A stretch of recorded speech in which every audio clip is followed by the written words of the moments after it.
मग मालिकेच्या आजच्या भागामध्ये आपण पाहणार आहोत की आता खरं तर अर्जुन जो आहे तो त्याच्या केबिनमध्ये बसलेला असतो आणि त्याच्याशी बोलायला एक क्लायंट आलेला असतो. त्यांच्या केस संदर्भात डिस्कशन सुरू असतं आणि त्याच वेळेला आता तो क्लायंट काम झाल्यामुळे तिकडनं निघतो.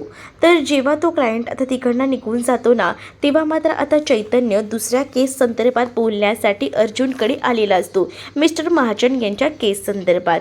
आणि त्याच वेळेला आता अर्जुनला त्या केसमध्ये सुद्धा न पटण्यासारखे पॉईंट्स असतात आणि म्हणूनच तो आता चैतन्याला या सगळ्याबद्दल डिस्कस करत असताना बोलत असतो. तर दुसरीकडे मात्र आता पाहायला मिळतं चैतन्य म्हणत असतो की या महाजनच्या केसमध्ये तर प्रॉब्लेम्स आहेत खूपच जास्त, त्यामुळे आपल्याला ही व्यवस्थितपणे हँडल करावी लागणार आहे असं देखील आता तो बोलू लागतो. त्याच वेळेला आता अचानकपणे अर्जुनचा फोन वाजतो. अर्जुनच्या फोनवर आता सायलीचा कॉल आलेला असतो. अर्जुनच्या डोक्यामध्ये आधीच सगळे विचार घोळत असतात.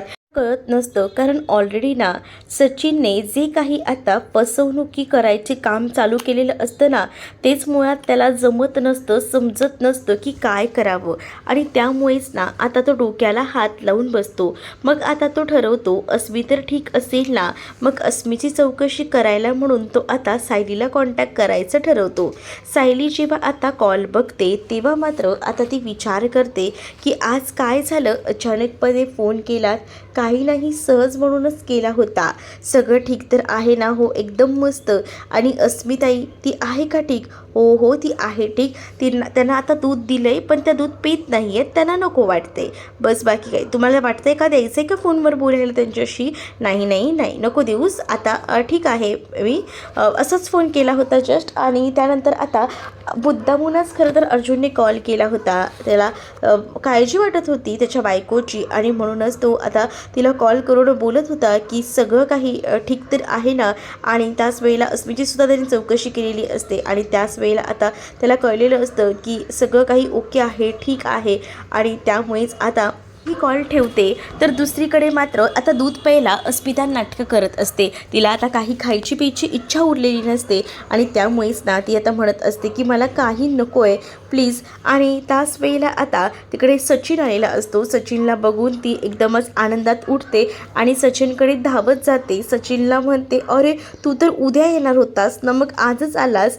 अगं ब्युटिफुल, मला सांग, जर मी तुला सांगून आलो असतो तर तुझ्या चेहऱ्यावरचा हा आनंद मला दिसला असता का? मला सुद्धा तुझ्या चेहऱ्यावरचा हा आनंद अनुभवायचा होता ना, म्हणूनच तुला असं न सांगता आलो. आणि बघ ना तुझा चेहरा किती खुल्ला आहे ते. त्याच वेळेला आता वा बरं झालं भाऊजी तुम्ही आलात, म्हणजे ना खरं तर मला कळत नव्हतं की काय करावं ते. खरं मी टेन्शनमध्ये होते कारण ना आमच्या मॅडम ज्या आहेत अस्मिता त्या काहीच खात नव्हत्या आणि त्यामुळेच आम्ही तिला मस्का लावत होतो की असं करू नकोस, खाऊन घे. आणि आता तुम्ही आलायत म्हटल्यावर बघा ना तिला किती आनंद झाला आहे ते. अगं सायली एक काम कर ना, तू सचिनसाठी ना ते सँडविच कर ना, तू बनवतेस ते, आणि मग मीही थोडं खाईन. काय? अगं मगाशी तर कोणाला तरी भूक लागली नव्हती ना गं सायली, आणि आता कोणाला तरी सँडविच खायचेत. कल्पना मुद्दामून बोलून आता चिडवू लागते. त्यावर आता अगं मॉम मला हवं आहे गं. काय ना आता सचिनही आलाय म्हटल्यावर आम्ही दोघंही जण मस्त सँडविच खातो ना. सचिन म्हणतो की हो मी फ्रेश होऊन येतो, तोपर्यंत तुम्ही फ्रेश व्हा, तुम्ही तुमचं आवरून घ्या, मी येतोच लगेच, असं बोलून तो आता रूममध्ये जातो. तर दुसरीकडे मात्र आता अस्मिता खूप जास्त खुश असते कारण तिचा सचिन तिला भेटायला आलेला असतो आणि त्यामुळेच ना तिच्या चेहऱ्यावर एक हसू उमटलेलं असतं. तिलाही असंच वाटत असतं की फायनली सचिन आलाय म्हटल्यावर तिचा दिवस आजचा खूप जास्त हॅप्पी जाणार आहे. दुसरीकडे अर्जुनही आज चक्क लवकर आलेला असतो आणि जेव्हा अर्जुन लवकर येतो तेव्हा म्हणत असतो की आज काय सँडविचचा मेनू दिसतोय, अरे बाबा अस्मिताईने फरमाईश केलेली दिसते म्हणूनच सँडविच केलेलं दिसतंय असं अर्जुन म्हणत असतो. त्यावर अर्जुनला आता अस्मिता बोलत असते की हो हो खरं तर तेच आहे, काय ना की मलाही हवेच आहेत, पण आपल्या घरी कोण आले माहिती आहे का? सचिन आलाय. मग मी म्हटलं सचिनसाठी स्पेशली कर, मग मलाही आवडतील असा विचार करूनच ना तिने ते सँडविचेस केलेले आहेत. मग आता सचिनही अर्जुनसमोर फ्रेश होऊन आलेला असतो. त्यामुळेच ना अर्जुनला त्याच्याकडे बघितल्यानंतर तो क्षण आठवतो ज्यावेळेला त्याने त्या मुलीसोबतच म्हणजे साक्षीसोबत या सचिनला पाहिलेलं होतं आणि त्यामुळे ना त्याच्या नजरेसमोरून तो क्षण काही जात नसतो. आता जेव्हा तो समोर येतो तेव्हा तर आता तो सचिनला म्हणत असतो की तू तर आज नाही उद्या येणार होतास ना, मग आज अचानक कसा काय सचिन तू आलास? त्याच वेळेला आता ते काय आहे ना सहज म्हणून आला होता. मग म्हटलं कामही झालं आहे तर बायकोला भेटून जावं आणि मग आता बायकोला भेटायचं आहेस तर इतक्यात तरी जाणार नाहीस वाटतं. म्हणजे कसं थांबशील ना, आता आलाच आहेस तर कामाचं नियोजन ते तर मी केलेलंच आहे. मला जर काही मीटिंग्स नसतील तर मी नक्कीच थांबेन असं देखील तो आता म्हणू लागतो. कारण ना आता अर्जुनला हेच जाणून घ्यायचं असतं की तो आता अस्मिताला फसवून पुन्हा तर निघून जाणार नाही ना, अशीच त्याला मनामध्ये कुठेतरी भीती असते. आणि त्यामुळेच ना आता मात्र त्याचं मन जे आहे ते नुसतं वर खाली होत असतं. तर दुसरीकडे मात्र आता सचिन तर घरी आलेला असतो पण सचिनचं चित्तही थारावर नसतं. अर्जुनची नजर आणि या सगळ्या गोष्टीच ना त्याच्यासारख्या डोळ्यासमोर येत असतात आणि जर अस्मीला सगळं सत्य कळलं तर हे सुद्धा कुठेतरी मनामध्ये त्याला वाटत असतं. दुसरीकडे आता पाहायला मिळतं जो काही प्लॅन प्रियाने सांगितलेला आहे ना त्या प्लॅनप्रमाणेच आता नागराज वागायचं ठरवतो. म्हणजेच नागराजने ना महिपतच्या एका फंटरला बोलवून घेतलेलं असतं आणि त्या फंटरला आता तो साक्षीचा फोटो वगैरे दाखवतो आणि काय करायचं आहे हे सुद्धा सांगू लागतो. म्हणजेच ते सांगताना तो असं सांगत असतो की असं समजा की तुम्हाला हे काम तुमच्या महिपत सरांनीच म्हणजेच महिपत बॉसनेच करायला सांगितलं आहे. आता महिपतने करायला सांगितलंय म्हटल्यावर आता हे जे महिपतचे गुंड आहेत ते तर काम करणार हे सुद्धा नागराजला माहिती असतं. म्हणूनच नागराज त्यांच्यावर ही जबाबदारी सोपवतो. ते सगळीजण गप्पा मारत बसलेले असतात. अर्जुन हा खरं तर ना त्या सचिनची उलट तपासणी करत असतो कारण त्याला माहिती आहे की हा पुन्हा तर तिथे जाणार नाही ना, कारण त्याने तर सांगितलेलं आहे की मी जाणार नाही. पण या माणसाचा काही भरोसा आहे का? हा माणूस ना एकदा त्याने पाहिले ना हा असं इतक्या खालच्या तराला जाऊन एवढं सगळे कांड करतोय आपली घरात प्रेग्नंट बायको असताना सुद्धा. त्यामुळे ना अर्जुनला त्या सचिनवर संशय येत असतो. देखील या सचिनवर विश्वास नसतो. काडी मात्र ही म्हणता हरकत नाही कारण त्याचे जे काही चाल असतात त्याचे चालढलन बघूनच तो ओळखत असतो. तर दुसरीकडे मात्र आता सचिनला कॉल येत असतो पण सचिन कॉल आता चक्क रिसीव करत नसतो. सचिनला खरं तर साक्षीच कॉल करत असते पण सचिन आता कसा कॉल रिसीव करणार ना, शेवटी अर्जुन समोर आहे आणि त्याचसोबत अस्मितासुद्धा आणि त्याला माहिती की ऑलरेडी आपल्याला एवढं मोठं भाषण ह्याने देऊन ठेवले आणि जर हा बोलून गेला तर मी खपलोच अस्मिताच्या नजरेत सुद्धा आणि त्यामुळेच ना आता तो कॉल रिसीव करत नाही. तर दुसरीकडे मात्र बरोबर अर्जुनची नजर असते आणि अर्जुन इकडे तिकडे बघत असतो. त्याचं लक्ष सचिनच्या सगळ्या मोमेंट्सकडे असतं. त्याचे हात कसे हलतायत, त्याचं काय चाललंय या सगळ्या मोमेंट्सकडे तो एकटक बघत असतो. सचिन अस्मितासोबत एकदम हसत खेळत राहत असतो कारण त्यालाही माहिती आहे जर मी आता अस्मितासोबत नीट राहिलो नाही तर अर्जुन माझं काही करू शकतो. कारण ऑलरेडी अर्जुनने पोलिसांची धमकी जी दिली होती त्यामुळेच आता हा सचिन थोडा बिथरलेला होता. कॉलही रिसीव करत नव्हता. त्यातच अर्जुन त्याला मुद्दामून म्हणतो की जर कोणाचे कॉल येत असतील तर तुम्ही घेऊ शकता कारण तुमच्या कंपनीचे सुद्धा कॉल येऊ शकतात ना, असं बोलून ना तो आता त्याच्याकडे बघत असतो. ते या सचिनला धड ते सँडविचही जात नसतं कारण त्याला ना आता खूपच जास्त भीती वाटत असते की त्याच्यासोबत काय होईल आणि काय नाही. यामुळेच ना आता तो बिथरलेला असतो. तो सँडविचही खात नसतो कारण त्यालाही माहिती आहे की आपण तर इथे आलेलो आहोत पण त्यासाठी सुद्धा त्याला टेन्शन असतं की म्हणूनच तो आता म्हणत असतो की माझं पोट भरलेलं आहे, बस झालं आहे मला, असं काहीसं तो आता म्हणू लागतो. आणि त्याच वेळेला अर्जुनचं बरोबर लक्ष असतं आणि अर्जुनच्या समोरच आता अस्मिताच्याबद्दलच कल्पना बोलत असते. खरं तर ना तू यायच्या आधी आमच्या अस्मीलाही भूक नव्हती पण तू आलास ना तेव्हा तिला लगेच भूक लागली, बघितलंस ना सँडविचही तिने करायला सांगितलं.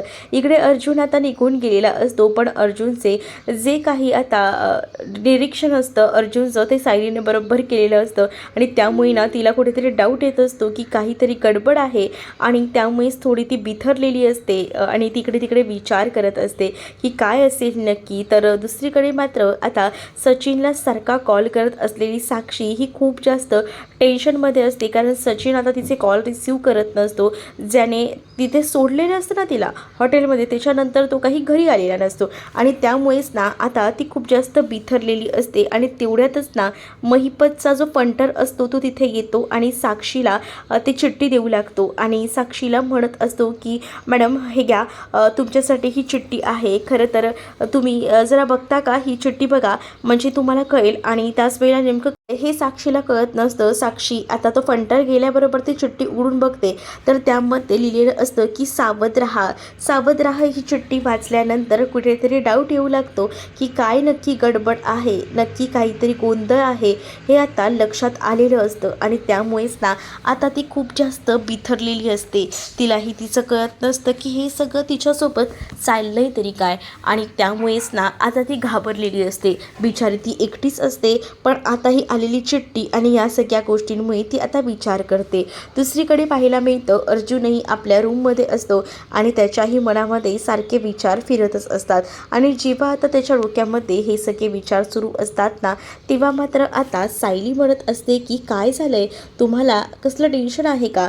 त्यावर आता सायलीला तो म्हणतो की काही नाही. खरं तर ना तो सायलीपासून बऱ्याच गोष्टी लपवायचा प्रयत्न करत असतो, पण सायली ना अर्जुनचं सगळा स्वभाव आणि या सगळ्या गोष्टींमुळे ती त्याला ओळखत असल्यामुळे त्याची बॉडी लँग्वेज बरोबर सायली परफेक्ट जाणते. आणि म्हणूनच ना आता सायली त्याला विचारत असते की काय झालंय, कारण का अर्जुनच्या डोळ्यासमोर ना ते चित्र काही जात नसतं. मग आता अर्जुन विचार करतो की ह्या केसमध्ये म्हणजे या सगळ्या संदर्भात सायली आपल्याला हेल्प करू शकते. म्हणूनच आता तो सायलीला या संदर्भात विचारायचं ठरवतो. पण ते विचारत असताना सुद्धा तो फिरवून फिरवून विचारतो. म्हणजेच कसं की तो आता सायलीला म्हणत असतो की अगं मला काय म्हणायचं आहे, माझ्याकडे ना एक अशी केस आलेली आहे. खरं तर ना आजकालचे पुरुष मंडळी तू तर चांगलंच ओळखतेस ना कसे असतात, म्हणजे घरात बायको असताना सुद्धा बाहेर अफेअर, आणि ही सगळी केसच ना नुकती हातात आलेली आहे. आणि त्यामुळेच ना खरंच कळत नाही आहे की कसं सगळं करावं, म्हणजे म्हणूनच ना थोडं टेन्शन आहे. ती आता विचारत असते की नेमकं काय आहे केसमध्ये ते तरी मला सांगा. त्याच वेळेला आता अर्जुन सांगत असतो की खरं तर ना एका मित्राची बहीण आहे आणि तिचं लग्न झालेलं आहे, पण तिच्या असं ना बाहेर अफेअर आहे आणि ती ओळखलेलं आहे त्याने. पण तो ना त्या बहिणीला सांगायला घाबरतोय. का सांगायला घाबरतोय, तर आता ती प्रेग्नंट आहे असं तो बोलून जाणार असतो. पण त्याच वेळेला आता अर्जुन म्हणतो की तिचं ना त्याच्यावर एकदम मनापासून प्रेम आहे आणि प्रेम करणाऱ्या व्यक्तीला जर आपण काही विचारलं तर तुलाही माहिती आहे की त्या प्रेम करणाऱ्या व्यक्तीला किती त्रास होऊ शकतो. आणि त्यामुळेच ना आता सगळ्या गोष्टी तिचा भाऊ तिच्यापासून लपवून ठेवतोय. पण तुला काय वाटतं या केसमध्ये काय होऊ शकतं, म्हणजे तिला कधी कळू शकतं का. त्यावर सायली म्हणते की मला विचाराल तर ना या सगळ्या केसमध्ये असाही विचार करा की तिला तर तिच्या भावाने सांगितलं नाही आहे आता, पण जर तिला बाहेरून कळलं तर तिला ह्या सगळ्याचा खूप मोठा धक्का बसू शकतो, हाही थोडा विचार करा असं देखील आता ती म्हणू लागते. आणि दुसरीकडे मात्र आता या सगळ्या गोष्टी जर ती बोलतच असते आणि समजून सांगत असते, पण इकडे आता नागराज ना साक्षीला भेटायला आलेला असतो. आणि त्याच वेळेला आता साक्षी नागराजकडे धावत धावत येते, कारण तिला ना ती चिठ्ठी भेटलेली असते. आणि मग आता साक्षी ती चिठ्ठी दाखवू लागते आणि म्हणत असते की बघा मला ही चिठ्ठी आलेली आहे, मलाच माझं कळत नाही आहे की हे सगळं कोण करतंय, मला ना टेन्शन आलं आहे, बघा ही चिठ्ठी. आणि त्यामुळे आता तो चिठ्ठी वाचून बघतो तर त्यामध्ये सावध राहा असं लिहिलेलं असतं. हे सगळं नागराजचं काम असतं, पण नागराज ना आता असं दाखवत असतो की त्याला काहीच माहीत नाही, अगदीच त्याच्यासाठी ह्या सगळ्या गोष्टी नवीन आहेत असंच काहीसं तो आता दाखवत असतो. पण बिचारी ही साक्षी ही खूप जास्त बिथरलेली असते, कारण तिला आता या सगळ्या प्रसंगात सचिनचीही साथ नसते, त्यातच आता अण्णाही नसतात, त्यामुळे ती खूप जास्त बिथरलेली असते. ती आता विचार करत असते आणि मग आता ती ठरवत असते की नको काही झालं तरी आता मला असं एकटं एकटं वाटते, कोण असेल हे सगळं पाठवणारं, म्हणजे मला ना भीती वाटते, ही चिठ्ठी वगैरे कोणी लिहिली असेल असाच विचार करून ना आता घाबरायला तिला होत असतं. पण मला असं वाटतं की या सगळ्या मागे ना नक्कीच काहीतरी गडबड आहे. म्हणजे बघ ना ही आलेली ही चिठ्ठी, आणि ही चिठ्ठी तुला कोणी आणून दिली, ही चिठ्ठी ना मला ना महिपत म्हणजेच अण्णांच्या माणसाने आणून दिली, म्हणजे त्यांनीच आणून दिली आहे म्हटल्यावर काहीतरी आहे. पण माझे अण्णा असे कसे करतील? म्हणजे अण्णा मला आधी वाटलं होतं थोडे टेन्शनमध्ये असतील आणि म्हणूनच मीही विचार केला की अण्णांना काय झालं असेल, खरंच अण्णा माझ्या बाबतीत काही विचार करतायत का, असा देखील विचार केला. पण अण्णांचा तर काही कॉन्टॅक्टच होत नाही आहे, त्यामुळे माझं चित्त थारावर नाही आहे. कधी एकदा त्यांच्याशी कॉन्टॅक्ट होतोय ना असं मला झालं आहे, कारण त्यांचा आणि माझा संबंधच आलेला नाही आहे. मलाही आता खरं तर ना खूपच जास्त टेन्शन आलं आहे, पण मी कसा मार्ग काढू हेही मला कळत नाही आहे. तेवढ्यातच दारावर कोणीतरी आलं आहे असं वाटतं. मग आता जरा बघ ना कोण आला आहे. हे सुद्धा नागराजचं कारनामे असतात. नागराज आता बघत असतो की ते पार्सल पोचलं आहे का. नागराजनेच ते पार्सल आधीच सांगून ठेवलेलं असतं तिथे ऐन वेळेला पोचवायचं, आणि जेव्हा ते पार्सल पोचलेलं असतं तेव्हा साक्षी जेव्हा दारावर जाते तेव्हा साक्षी इकडे तिकडे पाहत असते. आणि त्याच वेळेला आता ती दारावर गेल्यानंतर हळूच ना त्याचा मोबाईल नागराज ऑन करतो, कॅमेरा, म्हणजे त्याला तो ब्लॅकमेलिंगचा व्हिडिओ बनवायचा असतो आणि यासाठी त्याने मोबाईल ऑन केलेला असतो. आणि आता साक्षी म्हणत असते की मला भीती वाटते नक्की या बॉक्समध्ये काय असेल. मग आता तो बॉक्स उघडायलाच ती जाते, तर त्या बॉक्समध्ये ना त्या मीना पाटीलचे फोटोज असतात जे की तिला मारून टाकलेलं आहे, आणि म्हणजेच महिपतने तिला मारलेलं आहे आणि मग साक्षीची सुटका केली आहे. आणि तो प्रसंग तिच्या डोळ्यासमोर येतो, कारण तिचेच फोटोज त्या बॉक्समध्ये भरून दिलेले असतात. आणि त्यामुळेच आता ती खूप जास्त घाबरते. तिलाही कळत नसतं की आता काय करावं ते, आणि मग आता टेन्शनमध्ये ती अडकून गेलेली असते. आणि ती म्हणत असते की हे सगळं काय आहे, हे फोटोज वगैरे मला पाठवलेत म्हणजे मी जिवंत आहे आणि त्यासोबत मी अशी वावरते, हे सगळं कोणाला कळलं आहे का? काहीच कळत नाही आहे मला. काय करू नागराज काका, सांगा ना नागराज काका, मला खूप भीती वाटते हो. जर आता नाही माझ्यासोबत नाही आहेत मग मी आता काय करू, असं आता ती रडून रडून बोलत असते. आणि त्यावर आता तिला मात्र नागराज सावरत असतो आणि म्हणत असतो की अगं बाळा, नको काळजी करूस, अण्णा नसला म्हणून काय झालं, मी आहे ना, मीही त्याचा मित्र आहे, मी तुला मदत करूच शकेन ना, नको काळजी करू. पण अण्णा ह्या सगळ्यामध्ये नाही, मला पुन्हा अटक होईल का, माझं काय होईल, असे विचार ना तिच्या डोक्यामध्ये येत असतात आणि ती खूप जास्त रडत असते. आणि त्याच वेळेला तिला आता सावरायचं काम हा नागराज करत असतो. खरं तर नागराजनेच ही नवी चाल खेळलेली असते, कारण साक्षीला घाबरवायचं आणि साक्षीला ब्लॅकमेल करायचं आणि मग महिपतला तो व्हिडिओ दाखवायचा, हे सगळं काही त्याच्या माइंडमध्ये खरं तर या चिचुंद्रीने भरवलेलं असतं. आणि त्या चिचुंद्रीच्या दिमागाप्रमाणे हा सगळं काही काम करत असतो. इकडे मात्र आता साक्षी पुरती घाबरलेली असते. तिलाही कळत नसतं की आता काय करू ते, कारण तो फोटो आणि या सगळ्या गोष्टी, त्यामुळे तिला असं वाटतं की बाहेर कोणाला कळलं असेल का की मी जिवंत आहे, आणि म्हणूनच तर मला हे फोटो पाठवलेत. आता ही चिठ्ठीसुद्धा मला ना खरंच कळत नाही आहे, कोणाला याबद्दल काही कळलं असेल का, असं बोलून ना ती खूपच जास्त भावूक झालेली असते आणि रडत असते. कारण ना तिच्या चेहऱ्यावर हे टेन्शन सहज आणि स्पष्ट दिसत असतं, कारण तिचे आता अण्णाही तिला या सगळ्यात सपोर्ट करायला नाही आहेत, त्यामुळे ती खूप जास्त बिथरलेली असते. तिला समजत नसतं की आता ती कशी या सगळ्यातून बाहेर पडेल, आणि त्यामुळेच ना आता ती रडत असते. पण आता नागराजने या सगळ्याचा मस्त असा व्हिडिओ शूट आपल्या मोबाईलमध्ये केलेला असतो. दुसरीकडे मात्र आता पाहायला मिळतं सायली आणि अर्जुन बोलत असतात. अर्जुनने त्या केस संदर्भात म्हणजेच अस्मिताच्या केस संदर्भात सांगितलेलं असतं आणि त्यावर सायलीने ॲडवाईससुद्धा दिलेलं असतं. पण अर्जुनने अस्मिताचं कारण न सांगता भलतंच कारण सांगून ते ॲडवाईस घेतलेलं असतं. पण आता ही केस तुमच्याकडे कधी आली आहे हे सुद्धा सायली आता विचारते. मग आता अर्जुन तिला सांगू लागतो की ही केस खरं तर माझ्याकडे नाही तर चैतन्यकडे आली आहे, पण चैतन्यने मला ॲडवाईस विचारलं म्हणून मी त्याला सांगितलं.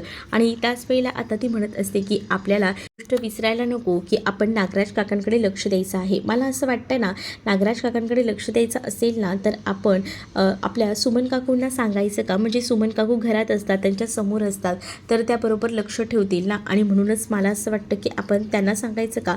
हो, पण आपण त्यांना सांगू, पण मला ना थोडी भीती वाटते, माहिती आहे ना तो माणूस कसा आहे, म्हणून सुमन काकूंना एकदम आपल्याला सांभाळून हे काम करायला सांगायचं आहे, असं देखील आता सायली बोलत असते. आणि त्याच वेळेला आता या केस संदर्भात सुद्धा वेगळा नवीन विचार आता करायचा असं त्यांचं सुरू असतं. आणि म्हणूनच आता केस संदर्भात काही धागेदोरे आपल्या हाती लागतात का हे सुद्धा आपण बघूया. म्हणजेच ती आलेली डेड बॉडी आणि त्या डेड बॉडीचा सुद्धा विचार, म्हणजे सिनियरकडे प्रतिमा आत्याची डेड बॉडी आली होती, सिनियरनी स्वतः ती डेड बॉडी आणली होती, आणि त्या डेड बॉडीचे रिपोर्ट्स जे आहेत DNA रिपोर्ट हे तन्वीसोबत मॅच होत होते. मग ते कसे काय झालं होतं नेमकं, या सगळ्याचा शोध ना आता इकडे सायली आणि अर्जुन घेत असतात. त्याच वेळेला सायलीने आधीच ना बोर्डवर सगळे काही फोटोज आणि आणि या सगळ्याची रचना करून ठेवलेली असते. अर्जुन सायलीचं कौतुक करत म्हणत असतो की बायको हे सगळं कसं काही जमलं, अहो तुमच्यासोबत राहून ना मला आता या सगळ्याची बरोबर सवय झालेली आहे, जमतंही ना मला. अर्जुन म्हणतो की एकदम परफेक्ट जमलेला आहे आणि त्यामुळे सो आता इकडे तिकडे पाहू लागतो आणि त्यानंतर मात्र आता तो फोटोज बघतो आणि त्याच्या लक्षात येतं की चला आपल्याला काही ना काही नक्कीच धागेदोरे सापडतील. तर पुढील भागामध्ये सुद्धा आपल्याला हेच पाहायला मिळतं. अर्जुन आता त्या केसचा विचार करत असतो आणि तो म्हणतो की ती बॉडी म्हणजे याचा अर्थ खोटी होती, मग ती बॉडी सिनियरकडे दिली कोणी, आणि म्हणजेच हॉस्पिटलचा एखादा व्यक्ती या सगळ्यामध्ये सामील असणार आहे. मग आपण या सगळ्याचा शोध घ्यायला हवा की तो व्यक्ती कोण असेल. दुसरीकडे आता नागराजने व्हिडिओ तर शूट केलेला असतो, त्यानंतर तो महिपतकडे जाऊन महिपतला ब्लॅकमेल करत असतो. म्हणजेच तो महिपतला म्हणत असतो की तुला असं वाटत असेल की तुझ्या मुलीबद्दल कोणाला बाहेर कळणार नाही, पण जर कळलं ना तर तुझी मुलगी मात्र या सगळ्यात चांगलीच अडकेल, हेही लक्षात ठेव आणि मग त्याचे परिणाम काय होतील या गोष्टींचा जरा विचार कर. इकडे अर्जुन देखील आता त्या हॉस्पिटलमध्ये या सगळ्यामध्ये कोण सहभाग असेल या गोष्टीचा विचार करत असतो आणि आता आपण या सगळ्यामध्ये विशेष लक्ष घातलं पाहिजे, तेव्हाच आपल्याला याचे पुरावे हाती लागतील, असं देखील अर्जुन सायलीला बोलत असतो. तर तुम्हाला हा भाग कसा वाटलाय कमेंटमध्ये नक्कीच सांगा. त्याचसोबत चॅनलवर नवीन असाल तर चॅनलला सबस्क्राईब नक्कीच करा. चला तर मग भेटूया पुढच्या भागामध्ये. तोपर्यंत टाटा बाय.